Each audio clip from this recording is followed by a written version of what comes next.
Hello everyone, welcome to let's learn patho. इस video में हम पढ़ने वाले हैं about thyroiditis.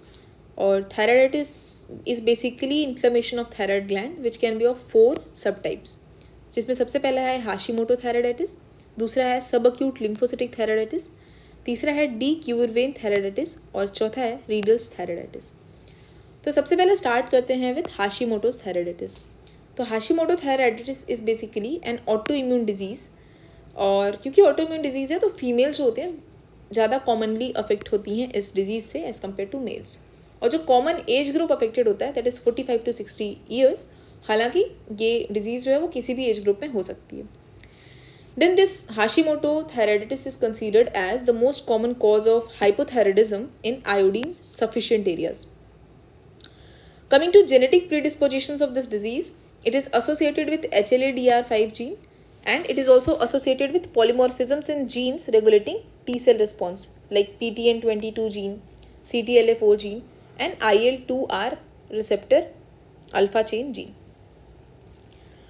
Coming to pathogenesis, तो नॉर्मली क्या होता है ना, हमारी बॉडी में जो इम्यून सिस्टम है उसकी प्रॉपर्टी होती है जिसको बोलते हैं सेल्फ टॉलरेंस। तो सेल्फ टॉलरेंस का बेसिक सा मतलब है कि हमारे इम्यून सिस्टम जो होता है उसमें ये एबिलिटी होती है कि वो हमारे सेल्फ एंटीजन को रिकॉग्नाइज कर सकता है और उसको टॉलरेट कर सकता है। और जो सेल्फ टॉलरेंस होता है वो दो तरह का होता है, एक होता है सेंट्रल सेल्फ टॉलरेंस और दूसरा होता है पेरीफेरल सेल्फ टॉलरेंस। तो हाशीमोटो थायराइडाइटिस में होता क्या है कि जो पेरीफेरल सेल्फ टॉलरेंस होता है टू थायराइड ऑटोएंटीजेंस वो ब्रेक हो जाता है। अब ये टॉलरेंस ब्रेक होने का कोई भी रीज़न हो सकता है, या तो रेगुलेटरी टी सेल्स में कोई एबनॉर्मलिटी हो गई, या फिर नॉर्मली सिक्वेस्टर्ड थायराइड एंटीजेंस जो हमारे इम्यून सिस्टम के कांटेक्ट में ही नहीं आ रहे थे वो किसी वजह से एक्सपोज हो रहे हैं।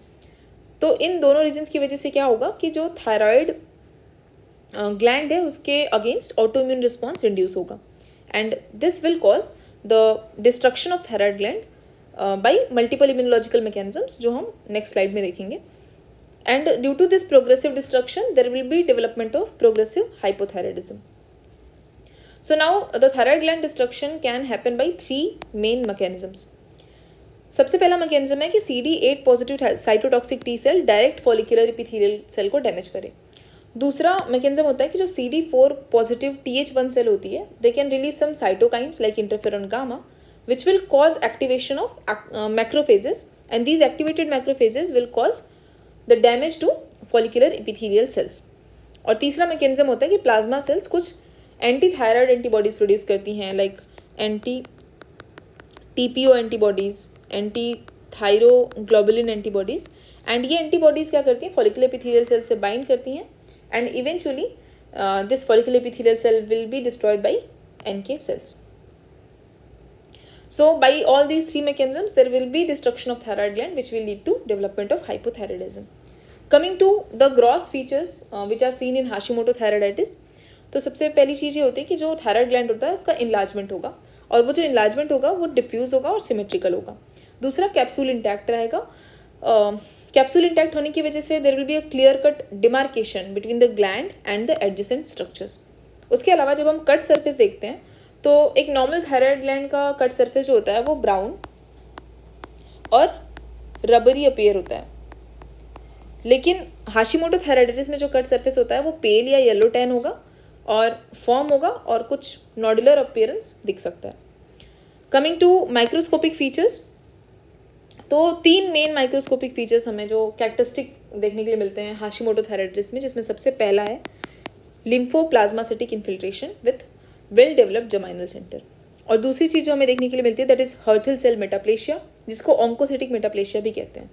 बेसिकली हर्थल सेल्स कुछ नहीं होती हैं, जो फॉलिकुलर की लो क्यूबॉइडल एपिथेलियम होती है वही क्रॉनिक इंजरी के रिस्पॉन्स में मेटाप्लास्टिक रिस्पॉन्स शो करती है और हर्थल सेल या ऑन्कोसिटिक सेल में कन्वर्ट हो जाती है। तो हर्थल सेल्स जो होती हैं they are just epithelial cells with abundant eosinophilic granular cytoplasm. और तीसरा माइक्रोस्कोपिक फीचर जो हमें हाशीमोटोज में देखने के लिए मिलता है दैट इज़ फाइब्रोसिस। और ऑब्वियस सी बात है कि फाइब्रोसिस अगर होगी तो इंटरस्टिशियल कनेक्टिव टिश्यू जो है उसका अमाउंट बढ़ेगा, and this fibrosis is limited to the thyroid gland, मतलब वो कैप्सूल के बियॉन्ड एक्सटेंड नहीं करती है, जो फीचर हमें रीडल्स थायराइडाइटिस में देखने के लिए मिलता है जो हम आगे बढ़ेंगे। So this is the histological slide of Hashimoto's thyroiditis. Here you can see In this area, there is dense lymphoplasmacytic infiltration, well-developed germinal centers. There are some atrophic thyroid follicles.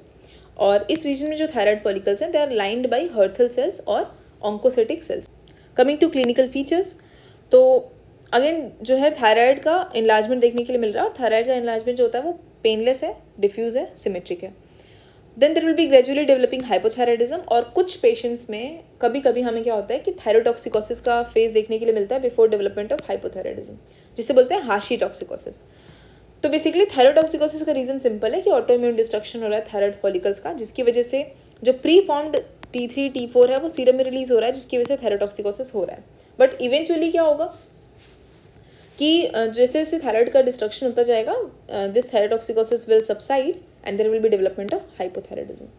Then Hashimoto thyroiditis is associated with increased risk of some diseases, like it increases the risk of endocrine autoimmune diseases like type 1 diabetes mellitus and autoimmune adrenalitis, and it also increases the risk of some non-endocrine autoimmune diseases like systemic lupus erythematosus, myasthenia gravis and Sjogren syndrome. So coming to second type of thyroiditis, that is subacute lymphocytic thyroiditis, which is also known as painless thyroiditis. ये भी एक autoimmune disease है, लेकिन ये self limiting होती है, not like Hashimoto जो कि प्रोग्रेसिव थी. अगेन ऑटोइम्यून है तो फीमेल ज़्यादा कॉमनली इफेक्ट होंगी और मिडिल एज ग्रुप ज़्यादा कॉमनली इन्वॉल्व होता है. Coming to signs and symptoms, so there will be painless thyroid enlargement, इसी वजह से इसको पेनलेस थायराइडाइटिस बोलते हैं. और दूसरा हमें हाइपरथायराइडिज्म देखने के लिए मिलता है जो कि माइल्ड होता है और ट्रांजिएंट होता है. तो बेसिकली ये माइल्ड और ट्रांजिएंट इसलिए क्योंकि रिस्पॉन्स इज सेल्फ लिमिटिंग है. ठीक है, तो जब डिस्ट्रक्शन होगा there will be hyperthyroidism, then it is followed by a phase of hypothyroidism, और इवेंचुअली क्या होता है कि नॉर्मल थायराइड फंक्शन रिटर्न करता है and there will be euthyroidism. Coming to gross features, तो जो ग्रॉस अपीयरेंस है थायराइड ग्लैंड का वो या तो नॉर्मल अपीयरिंग होगी या फिर माइल्ड सिमेट्रिकल इन्लार्जमेंट देखने के लिए मिल सकता है. और माइक्रोस्कोपी में हमें लिम्फोसाइटिक इन्फिल्ट्रेशन देखने के लिए मिलता है within the thyroid parenchyma, and it is having germinal center. और साथ में पैची फॉलिकुलर डिस्ट्रक्शन देखने के लिए मिलेगा. But unlike Hashimoto's thyroiditis, subacute lymphocytic thyroiditis में हमें कोई फाइब्रोसिस भी नहीं मिलती है और हर्थल सेल मेटाप्लेशिया भी एब्सेंट होगी. कमिंग टू ग्रैन्युलोमेटस थायराइडाइटिस, जिसको डी क्यूवरवेन थायराइडाइटिस भी कहते हैं. It is considered as the most common cause of painful thyroid and it is associated with viral infections like mumps, measles, adenovirus infection and coxsackie virus infection. तो जब हम एक thorough history taking करते हैं तो इसके जो पेशेंट्स होते हैं they will give a past history of upper respiratory tract infection just before the onset of this thyroiditis. Coming to pathogenesis, तो ऐसा कहते हैं कि जब भी कोई वायरल इन्फेक्शन होता है तो there will be release of some viral antigens and this virus will also cause the tissue destruction. So there can be exposure of some thyroid antigens. So all these antigens will stimulate the cytotoxic T lymphocytes, which will cause the damage of the thyroid follicles, leading to hyperthyroidism. Gross features की बात करें, unilaterally और bilaterally enlarged thyroid gland होगी, but capsule जो होगा वो intact होगा.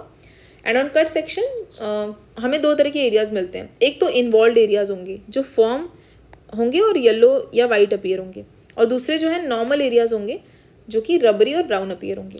Coming to microscopy, microscopy में डिफरेंट हिस्टोलॉजिकल स्टेजेस देखने के लिए मिलती हैं. जैसे जो अर्ली स्टेज होती है जिसको एक्टिव इन्फ्लेमेटरी फेज बोलते हैं, उसमें न्यूट्रोफिलिक इन्फिल्ट्रेशन मिलता है जो कि माइक्रो एब्सिस का फॉर्मेशन कर रहा होगा, और these neutrophils will cause the patchy follicular destruction. Then later characteristic phase में हमें इन्फिल्ट्रेशन देखने के लिए मिलता है by lymphocytes, plasma cells and activated macrophages.